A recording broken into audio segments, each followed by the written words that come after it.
Anyone in here ever struggle with time management, blog tasks, efficiency? No, not at all. She is a wonderful multitasker. She's here to bring you the latest tools and gadgets to help you rock your time and make the most of what you've got to give to your blog. Julie Deily started her blog in December of 2009. She was a software engineer for 10 years before transitioning to becoming a full-time blogger, freelance photographer, and recipe developer and consultant. She also just did an amazing campaign that many Mediavine publishers participated in called the Helping Cookies and Cookies for Kids Cancer, where we were raising money for pediatric cancer research. So let's give a round of applause for that amazing thing that just happened. And Julie, come on up. Applaud her on the stage. Applaud her on the stage. No. Applaud her. So, can you hear me? Is my mic on? Okay, so I just oh, are you done? Yeah, I'm totally done. So I get so freaking nervous, so I'm just gonna, we'll just start, right? So, I'm actually, like she said, I'm a self-professed nerd and geek. I love learning new things, and I love apps and stuff, so this is why we're just gonna talk about apps and gadgets and tools. But the first thing I want to do is I wanted to thank Mediavine, and I'm going to try not to get emotional. So for about 5 years, I've been helping to organize and fundraise for Cookies for Kids Cancer. It's an organization that when I found out about them, found out that actually, really, it's pennies on the dollar of research money overall. If you look at all of cancer research, pennies on the dollar goes to pediatric cancer research, and it's like astounding. And you know somebody, either a family member or someone who a child who's had pediatric cancer or experiencing it right now. We all do. So Mediavine's awesome. This is the second year they matched and donated $3,500 this year. And so we got to raise $13,000 this year. So it was awesome. So happy about that. And I actually wanted to tell you, in your little programs, I've got a little URL, and it's just it has all the links to all the apps I'm talking about. And I also have a little, like a little plug. If you want to sign up to get notifications about this next year, that's on there too. So if you want to participate and do a Valentine's Day post next year. So I've got a bunch of apps I'm going to talk about. So one of the things that I like to do is schedule for Instagram. And there's a bunch of schedulers out there. Some of them are what we call pseudo schedulers, where you get a notification on your phone through the app, and it's time to post. And then it puts it into your clipboard, your caption that you've built, and then you just go ahead and post it. And then there's those like Grum, right? And now actually Instagram opened up their API to allow some schedulers to actually post for you. So I haven't delved into that. I know Tailwind is a certified Instagram partner. So they actually have a thing where it's auto posting. So you schedule it for 9 a.m. and it's going to post it. You don't have to be at your phone, forget or miss it. But I haven't gone to the live posting yet. I try to see how everyone else likes it and try it out. Maybe I'll try a couple of them. But I'm still doing the pseudo scheduling because I kind of like to control some of it, because I like to put my hashtags in the first caption, stuff like that. So what I like about Tailwind is you can actually manage lists of hashtags. So if you're going on a trip and you're going to Disney World, I love Disney World, I live an hour from Disney World, and so I have several different hashtag lists for travel, for recipes, or restaurants or towns that I eat at restaurants all the time. It's really great. And then you can actually preview and reorder your grid. So I have just a quick little video. I hope you can actually see it. I don't know if it's going to be blurry. But so this is just my little post here, and you could see it actually recommends hashtags that I use a lot, I guess. And then you just tap on it, and it actually click on it, and it adds it to it. And then you can create a brand new hashtag list. So you can see some of those in there. Once you click on it, it adds it in there. So I'm just showing you how to just create a hashtag list really quick.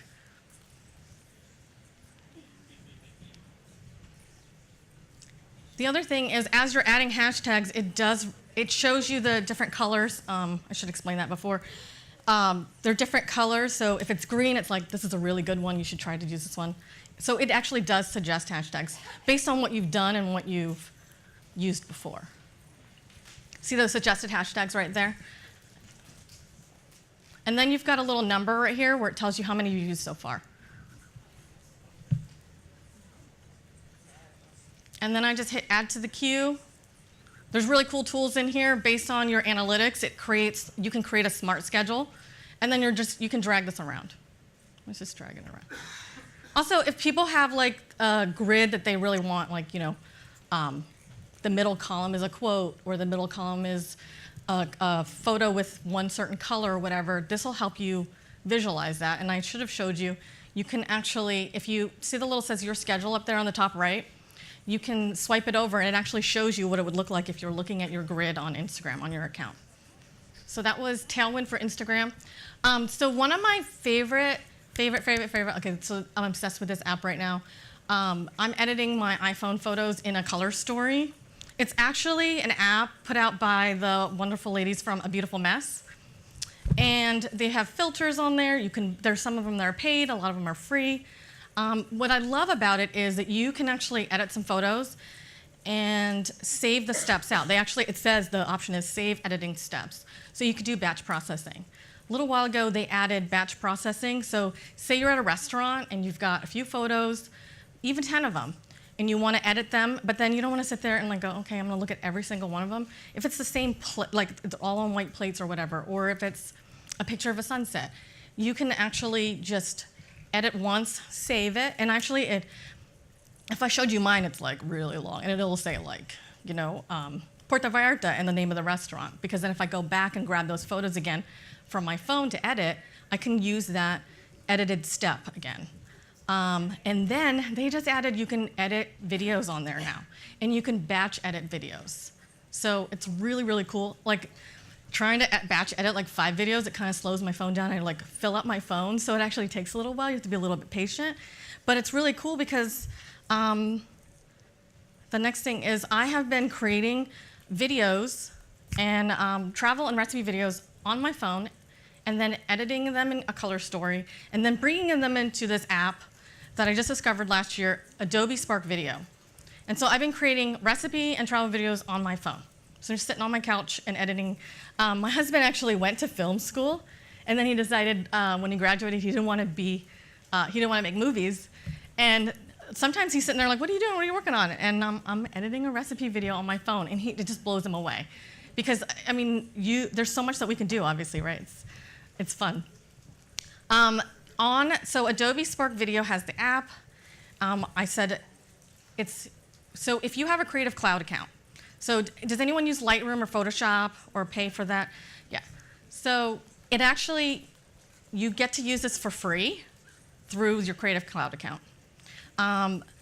Free meaning they don't put the little Adobe Spark watermark on it, so you can put your own watermark on it. So I said branded videos because you can create your branded videos. You can create your whole brand look. You can tell them, set up the colors on their website. So you can actually edit the videos on the website, on their cloud service, or on your phone. And it's kind of funny, you're kind of watching it, like if I do like a little tweak on the site, and then you're watching it, there's a little cloud with a little refresh, and you're just watching it kind of like trying to refresh back and forth. Because you can actually add your own music too. So I've bought some music that I want to put in my videos, and actually was like mentioning to them, hey, can't you guys add, so it's a little bit easier to add it on the phone, because I create the video, I add the music on the website, and then I go back to my phone to do the editing and add them.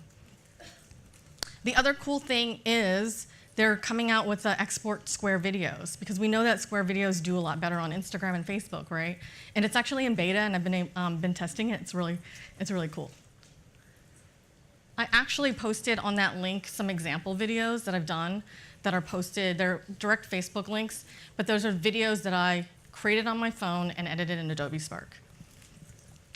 What link were you referencing? Oh, the link, there's a link in your program, and it's just a page on my site, and it has the links to all the apps, but I also have some example videos that I use Adobe Spark. Yeah. Oh, you're welcome. So Airtable is actually, I think like 2 days after I discovered it, I text Amber and I was like, I just found this new app that I'm obsessed with. So it's really, it's so nerdy. It's so nerdy. But so I actually, Facebook advertising works because I learned about Airtable through a Facebook ad. okay? And their whole tagline is spreadsheet meets database. So we have databases that a lot of programmers work with. None of you guys want to look at the database. You don't want to look at it. You don't want to deal with it. When I was a programmer, I did relational databases, and so that was just part of my work. And then we have Excel and Google Sheets, and you're looking at it, and sometimes you just want to do more with it. You want to be able to to configure it a little bit more. I mean, I feel like a spreadsheet is just so flat, you know? And so what I've been using Airtable for was to organize different things. I'm actually organizing my post schedule. I'm organizing contracts and clients and income and being able to forecast income. And the cool thing is you can look at these tables, and I'm going to show you a little bit. I'm going to show you the post schedule table that I have. And then you can click around and change it to a calendar view. You can't look at a Google Sheet document and go, okay, I have all these deadlines. Can I put it in a calendar? This lets you do it, and it's with a click of a button. And then I also wanted to try it out for the Valentine's Day blogger event, used different kind of forms and stuff. So I actually tried it. They do forms in Airtable also, and it imports it in. And it was actually really cool and kind of nerdy. I was trying to figure out, okay, based on last year, on the dates, did I have the same amount of signups? Are we pasting the right, and then the donations? And it was cool to be able to just copy and paste it in and quickly look to see that, oh yeah, the majority of the donations were actually averaging more than last year, and then actually that more bloggers were signing up faster than it was last year. But it was just really copy and paste and putting it into putting it into Airtable to be able to see that. And I hope it's not, okay, cool. So this is the post schedule table, and I can organize it by website or platform. I put some of us in here contribute to the parade, and I've got all these different draft due, publish date, and then all the different content types. And then if it's a sponsored post, being able to upload an image to it. Yeah, I wish I could pause this really quick. Sometimes when you're working on a sponsored campaign, right, it's a specific product, and you're searching through your email and trying to figure out what you're looking for. And do you have the right ones? Is it light and fit, or is it 0 calories or whatever? So you can actually upload PDFs into a column as an attachment. And so this is Airtable, but I created these tables and I created these views. So I can look by everything that's scheduled, and then I can also drag around if I need to move around posts and stuff. But I'm able to keep track of my sponsored and my non-sponsored posts in this table, in this tool. So, and I could talk about Airtable all day because I'm obsessed with it. What's the cost? Airtable? Are you able to are you able to share your setup with it? Oh yeah. Actually, and I wasn't really going to mention it, but if you look on that link, I actually have I'm going to launch a free video course next week on how to use Airtable and stuff. So, you said cost. So they have a free plan, and they have a $10 if you pay annually and a $20 plan. When you sign up, you get a 14-day trial. But honestly, for the stuff that I've actually been doing, you could use the free plan. There's some cool stuff where you can color code. So when you color code, and I could see that this contract was paid in full. So if on the far left, the column is green, that I know. And so I feel when you start getting used to certain things, when you get used to keyboard shortcuts, right? You get used to colors. It's going to be really cool, but that's the paid version that has that. And I haven't really seen a lot of limitations in the free plan yet. So I think that a lot of people can still use the free plan, doing a lot of cool stuff. And I'm honestly thinking of all different applications. So an aside, my sister is a public defender, and I was just talking about it, and I was this is a really cool tool. And she goes to the courthouse and she goes to the jails to meet her clients and stuff. And there's all these things that she has to keep track of. And I was I think I can make you. So database is what I'm used to the term. In Airtable, they call them bases. So what you saw was a base. And I was I think I can create you a base that you can help keep track of all your cases and your appointments and all that stuff. So yeah, I told you that I was a nerd, so.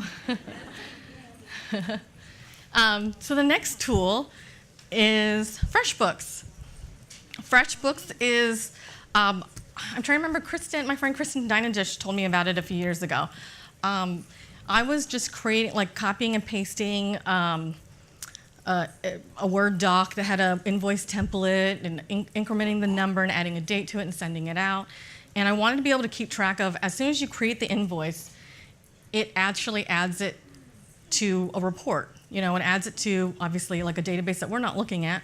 But you can keep track of your invoices and your expenses. So that's what I do. There's also a phone app, and you can upload your receipts to it.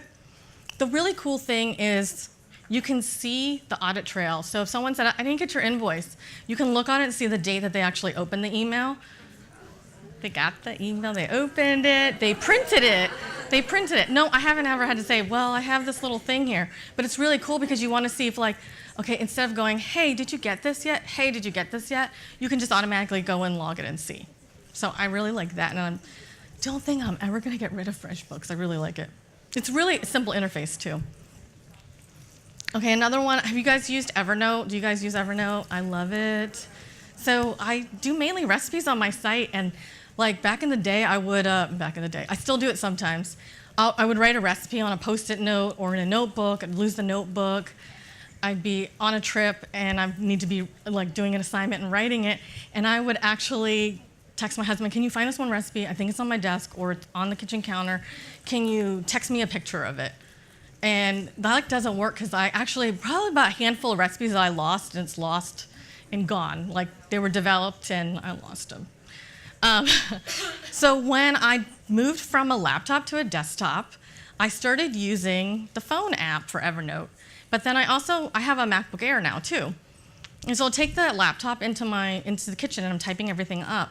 But as it's constantly syncing to the cloud, and then when I get to sit down at my desktop, it's right there. I can just copy and paste it into my blog post.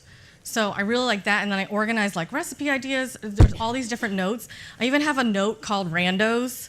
And if it's something that I really like or saw someone with a cute bag, take a picture of it because I can't organize it on my phone. There's just too much, And then even putting pictures of your foundation color in there, stuff like that. All these different things you can organize, not just your blog life. Yes. How's that different from Google Drive? Well, Different from Google Drive? Well, Google Drive, you can totally do the same thing. Okay. You could totally do so Google Drive, you have docs and spreadsheets, and it's really cool. Evernote, you can tag things. There's a little searching. So the whole concept is you have a notebook, or you have a shelf and you have all these notebooks. So in Evernote, you can create a notebook. And then each notebook has a series of notes. And every time you add a note, it adds a note. So it literally is, if you think about your notebooks on your, or even your planner, and you're like, hey, I'm done with 2017, I put my planner on the shelf, stuff like that. And you can have, just talking about how I organize it, I have one called The Little Kitchen, and it's just all general stuff. But then I have a notebook called The Little Kitchen Recipe Ideas. And then the other one is called The Little Kitchen Recipes. So as I'm actually, and then I could click, you have shortcuts. There's all these different things. You could share notes with people. It's pretty cool. I feel like I sound like I'm trying to sell you guys these apps, but I use them every day and I love them. So you could totally create a system in Google Drive, I think. Yeah. So I use an app called 1Password. And then there's another one that I think a lot of people use too. It's called LastPass. And so the idea of the app is you just need to remember one password to get into the app. And then you have all your other passwords stored in. It is encrypted. You can sync it. And so you're not it's my dog's name and the birthday and my firstborn's birthday and passwords like that, and you can't remember them. They're all in here. And the cool thing about it is, depending on who keeps track of the bills and whatever, there's all these different passwords flying around. And so we have my husband's phone and my phone, his laptop, my laptop, it actually syncs with the app. So you can have these passwords that are this long that are just gobbledygook, and we want to be more and more secure, right? So email passwords, super long, harder to hack. And then also, I always say to everyone, you got to turn on the two-step authentication on your accounts so that when you log into your Gmail account, when you log into Instagram, you get a text message so that you can be a little bit more secure. We all need to be. And then I mentioned Dropbox because 1Password, you can choose different ways to sync those files so that you can access it every time. So I mean, literally, like, I can open up the app on my phone, and I'm logging into a site, and you open up the app, and you just tap the button to copy it into your clipboard, and then you go back to the site and paste in the password. And you do the same thing on your computer. And then there's also like extensions for Chrome and Safari where you can just fill in passwords that way. But every single time the app comes up, you have to put a password in. You can set it for like 5 or 10 minutes for the password. So you just remember that 1Password. So I'm sharing about Dropbox because I also sync the 1Password files on Dropbox, but also I have a lot of files that I want to be able to open up on my computer. So I barely, like 2% of the time, log into Dropbox.com.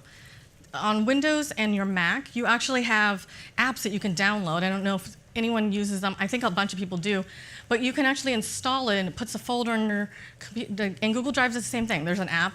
It puts a folder on your computer, and it looks like just a folder on your computer, and it is. But every time you drag files to it, it actually saves it to the cloud. And so if you have that same folder on your laptop and you're logged into your Dropbox account, as soon as you're uploading on your desktop, it's on my laptop. And then it's also on your phone app too. So I actually will save my videos that I want to do on Instagram and post them. I save them in my Dropbox folder, and I just open up, sometimes it's a couple seconds, depending on your Wi-Fi, and then open it up, and I can just download it to my phone. It's really simple. And I do use it as a backup system too. And then if your laptops are obviously not as big as your desktop, you can actually say, I don't want to sync this folder because it's too big. Does that make sense? And then I'm gonna sound like I'm like a Google salesperson right now. So I have a story to tell you about my the Little Kitchen email. So I had a free Gmail account, and what I was doing was, with my host, every time I would get an email, I would forward the email to my Gmail account. And then what happened was I got a bunch of spam, and I kept getting a bunch of spam. And my host was forwarding it to my Gmail account. And Google said, your server is sending spam. And then I wasn't able to, the moral of the story is don't do what I did. I'm like going fast forward here. So rewind, what happened was I'm sending these emails to clients and to brands on like Deadline, and they're like writing me back going, how come you're not writing me back? I'm not getting your emails. And I wasn't, sometimes I would get a bounce back, and it was saying rejected because of spam. This server is marked as spam. So it took a while to get that fixed. And so what I say is do not forward your domain emails, your emails. So I would say I'm not going to forward the littlekitchen.net emails to my free Gmail account. Sign up for G Suite. It's very inexpensive.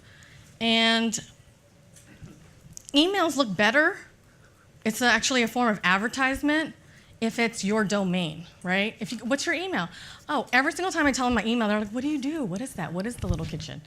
So it's another form of that. But also, it doesn't look more professional than my little free account here, But obviously, I was setting it up as on the Gmail account, sending it as Julie at the Little Kitchen, but then it was bouncing. And think about it, like how much spam you get and you're forwarding it. But that also affects your email newsletters. So your subscribers are not going to see their emails if your whole server is marked as spam. So that took me a while to climb out from under that. And then setting up G Suite, it's totally worth it. It's monthly. I get a little email saying, oh, I want to say it was like $5 or $10 a month, and it just depends on how many.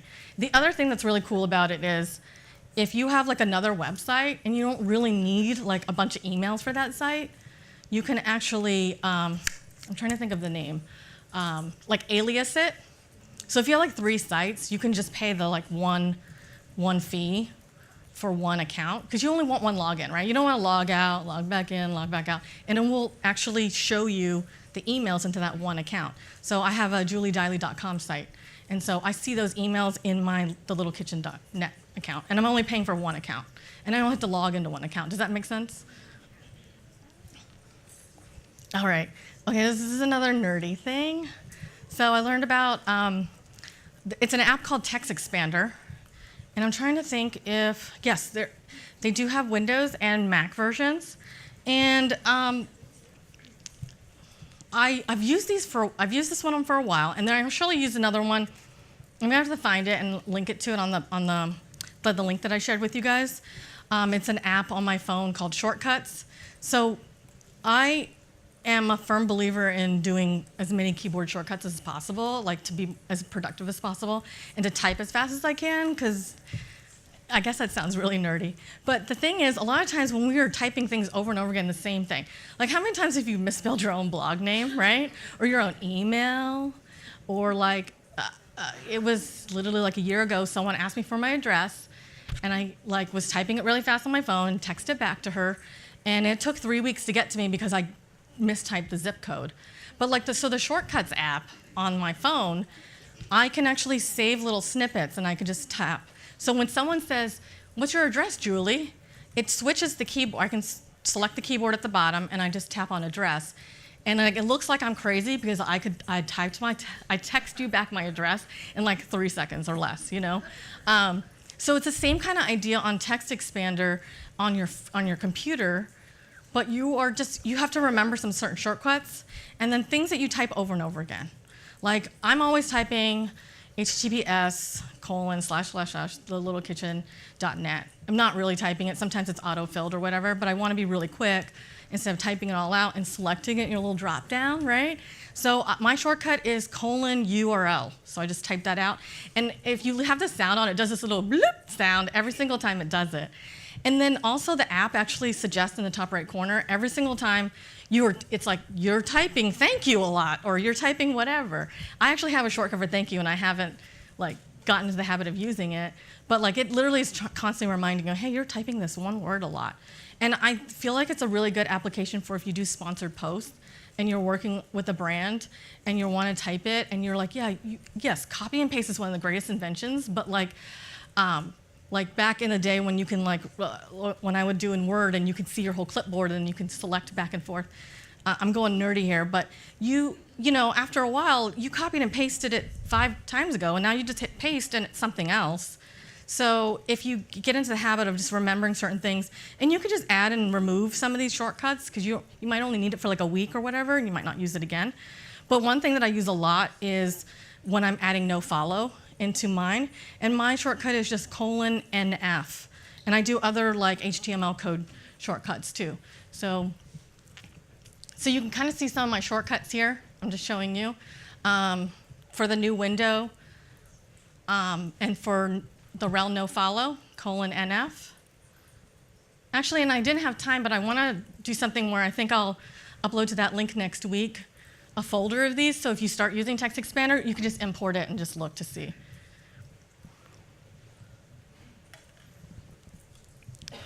And then I'm going to show you how I actually do it. So I don't know if you can see this, the cursor. I just type NF, and it really goes really fast. So I have to show you again. And I really tried to even slow it down, and it wasn't working. So I'm going to delete it. And you just type :NF, and it just replaces it. So you don't have to go and find it or whatever. And I'm constantly thinking of other ones I'm going to do. And you think, how am I going to remember this? But I mean, I think people in the beginning thought, how am I going to remember Control-V?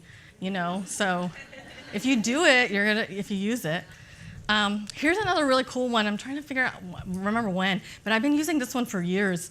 On the Mac, there's an app called Name Changer. It's actually free. They take donations on their site. And I was trying to figure out a Windows version. Disclaimer, I haven't used Advanced Renamer, but it's linked on that document also. But it lets you rename a bunch of files at once. So what I do is you import from your camera. I use Lightroom, and it puts img underscore blah, blah, blah, whatever, or DSC, all those different things. And we want to have really good file names for SEO. So you want to change them up, change the names. And sometimes you want to change a bunch of files to a similar name, but obviously they can't be the exact same name. So I'm just show you really quick. This is Name Changer I've just got a bunch of cookies, different ones that I exported from Lightroom. And this is what the app looks like. So you just drag them over. And it's doing like regex, regular expression. So you're just typing in what you want to replace. You see how it's changing over there? And I wanted to remove that date. So now it's just done it. I use this like app for every post, pretty much. All at once, yeah. Instead of going paste and then clicking, oh darn it, I just opened the file, you know, and then, because you have to like do the right number of clicks to like rename the file. And then you clear it out, and then I drag in the rest from the IMG ones.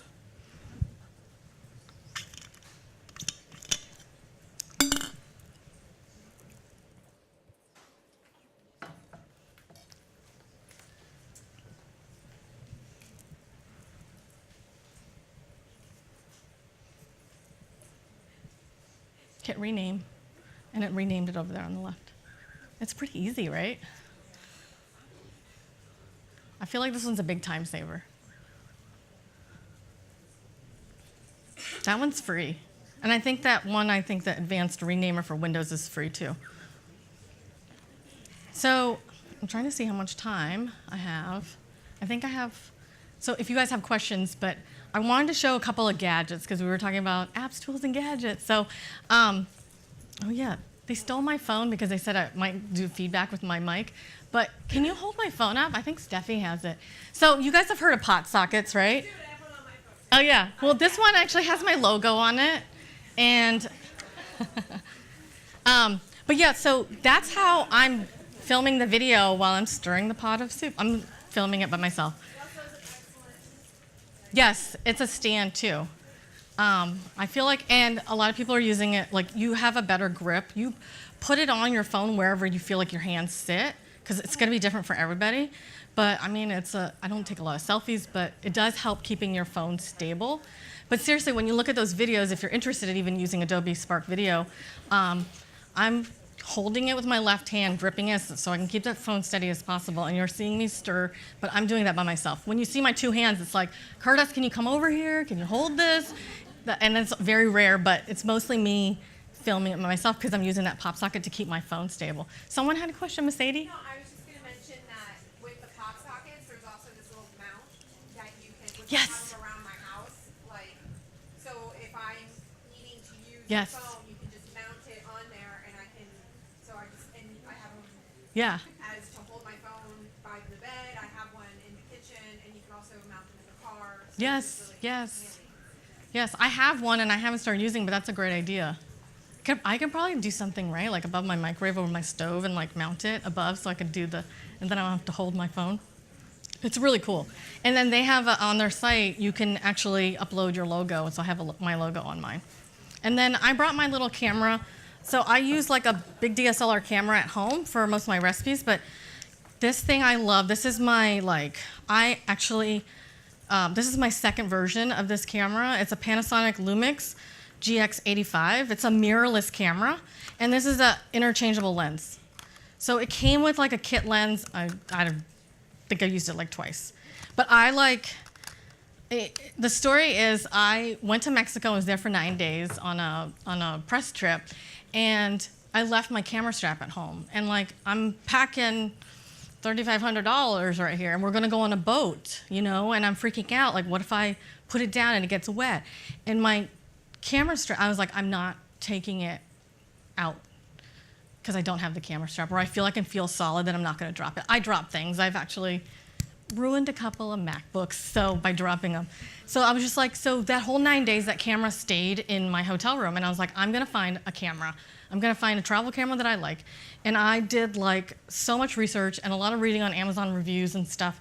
I actually ordered another camera and I returned it because I didn't like it, and found that I really liked the Panasonic. So this is my second, this is the original lens I bought when I bought the other one, and then I upgraded the body and I just sold the body of that one. But yeah, the 20 millimeter lens is great for food, and it's actually great for portraits too. So that's what I travel with, that and my phone. And then the other gadget that I wanted to show you guys is sometimes I do mount my iPhone on a tripod when I'm shooting recipe videos in my office. And this is a man, and again, all the links are on there so that, because I thought I was gonna forget stuff, but it's a Manfrotto. They make a lot of tripods, a lot of photography equipment. And it's a universal, you just put if I had my phone, I would put it in here, and it just attaches to your tripod. And then I forgot to put it on this, but the link is on that, the URL to that link, or whatever, because now I'm like stumbling over my words. I actually added, so I bought a horizontal rotating arm so that you can do the overhead shot. So I put my phone and act like I have a, and then it's attached to my tripod. So you can attach this directly to your tripod, or to a rotating arm to make your overhead shots, your overhead videos. And this thing's only $10. So you can buy those tiny little tripods where you can sit on a table or whatever and use this adapter for it. And that's it, you guys. I kind of shared a bunch of different tools that I love, and then there was more that I didn't have time to share with you, but thank you so much. Thank you.